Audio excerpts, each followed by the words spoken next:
संदीप जी, कल प्रधानमंत्री ने जिस तरह से कांग्रेस पे आक्रामक होते हुए कहा कि किस तरह से अदानी और अंबानी का नाम अब कांग्रेस के शहजादे जो राहुल गांधी हैं वो नहीं ले रहे हैं। वहीं दूसरी तरफ राहुल गांधी ने भी उस पर पलटवार करते हुए कहा कि अगर आपको इतना ही एक्सपीरियंस है कि टेम्पू से पैसा जाता है तो आप क्यों ना ये ईडी और सीबीआई उनके पास भेजे जहां से जाता है, और हम जो अदानी अंबानी का इशू है इसको लगातार उठा रहे हैं। तो कैसे देखते हैं इस बयान को? देखिए, इससे ज़्यादा अजीबोगरीब वक्तव्य तो मैंने प्रधानमंत्री का सुना ही नहीं है। जब कभी पहले हम लोग सरकार के बड़े बड़े उद्योगपतियों के बीच के गठबंधन की बात कहा करते थे, तो पूरी की पूरी भारतीय जनता पार्टी इस बात को उद्योग विरोधी, विकास विरोधी, आर्थिक व्यवस्था विरोधी एकदम बताने लगती थी। यहाँ तक कहा जाता था कि कांग्रेस चाहती नहीं है कि आर्थिक विकास हो।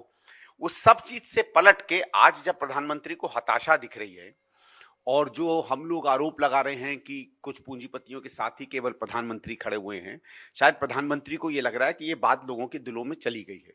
तो आज अपने तमाम पुराने वक्तव्यों को पलटकर उन्होंने सीधे दो प्रमुख जो इंडस्ट्रियलिस्ट हैं हिंदुस्तान के, अडानी और अंबानी, उन पर हमला बोला। क्यों बोला, क्या बोला, ये वो जाने। ये भी सामान्य जन में ये बात मानी जाती है कि इन उद्योगपतियों के शायद मधुर रिश्ते होंगे प्रधानमंत्री से। क्या है क्या नहीं है ये मैं नहीं जानता। उसके बिल्कुल विपरीत एक एकदम तीखे तरीके से ये कह देना कि क्या गठबंधन हुआ है, टेम्पो में नोट भर के गए हैं, काला धन किया है। तो पहली चीज तो क्या प्रधानमंत्री ये कह रहे हैं, कांग्रेस पे तो आरोप बाद की बात है। पहली चीज ये प्रधानमंत्री कह रहे हैं कि अगर काला धन अडानी ने अंबानी ने भेजा है तो इस बात को वो मानते हैं कि उनके पास काला धन है। और जो आदमी कह रहा है कि मैंने काला धन समाप्त कर दिया इस देश से, वो उन दो उद्योगपतियों पर आज उंगली उठा रहा है जो देश के सबसे प्रमुख उद्योगपति माने जाते हैं। तो पहली चीज तो प्रधानमंत्री मान रहे हैं कि मेरे सारी जो कहानियां थी भ्रष्टाचार की, काला धन की, वो सब फेल। दूसरा, मेरे जितने साथी थे जिनको मैं कभी अपने साथ खड़ा किया करता था वो सब भ्रष्ट निकले हैं।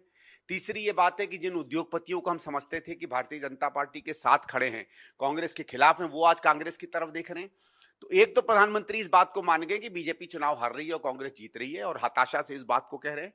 और दूसरी प्रमुख बात जो राहुल जी ने कही कि भाई आप प्रधानमंत्री हैं, ठीक है, आप सरकार में नई नीतियां नहीं ला सकते, सामान्य काम तो सरकार में होता है। अगर आपको एकदम लग रहा है कि उनके पास इतना काला धन है कि वो कांग्रेस के चुनाव आज चला रहे हैं, तो ईडी और सीबीआई को तो फौरन इस पर एक्ट करना चाहिए। और भले प्रधानमंत्री ना कर पाए तो इलेक्शन कमीशन को करना चाहिए। इलेक्शन कमीशन जो जरा जरा सी चीज पर नोटिस भेज देता है।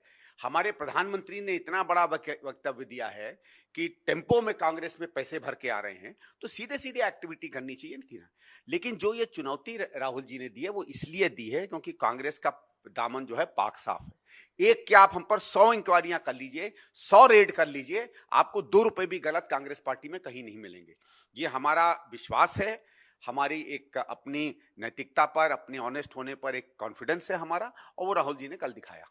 सर, प्रियंका गांधी जी जो अभी रायबरेली में हैं, उन्होंने भी प्रधानमंत्री पे आक्रामक होते हुए कहा कि पहले ये जो बात कर रहे हैं अदानी अंबानी की, राहुल गांधी लगातार अपनी सभाओं से इस बात को उजागर कर रहे हैं। और फिर उन्होंने ये भी कहा कि राहुल गांधी जी से तो उनकी सदस्यता छीनी गई थी और उनको उनका घर भी खाली कराया गया था।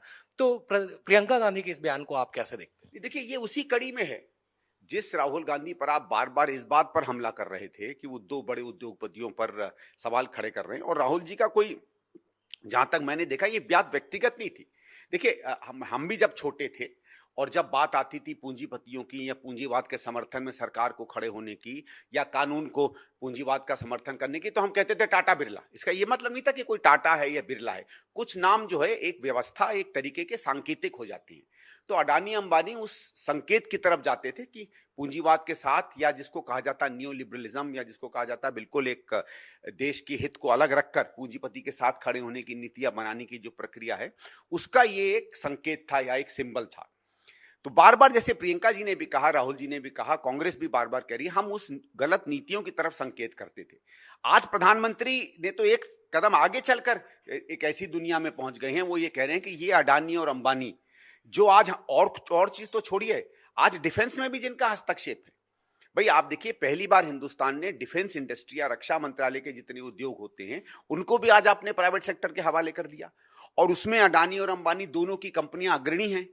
तो क्या जो आज हमारे लिए रक्षा मंत्रालय के लिए हथियार बनाएंगे, हमारे सेना की रक्षा सुरक्षा के लिए, हमारी सीमाओं की रक्षा सुरक्षा के लिए जो आज हथियार बनाएंगे, उन पर भी आप कह रहे हैं कि वो भ्रष्ट हैं, उनके पास काला धन है।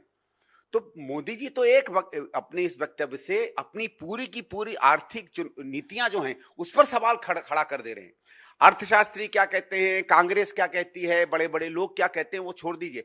एक वक्तव्य में प्रधानमंत्री ने अपने 10 साल के काम को नेस्तनाबूद कर दिया और मान लिया कि जो कुछ उन्होंने 10 साल में किया था वो सब के सब इस देश के हित में नहीं था। बहुत बहुत शुक्रिया सर। तो ये थे संदीप दीक्षित जी। कैमरामैन सुधीर कुमार के साथ आनंद सिंह, इंडिया न्यूज, नई दिल्ली।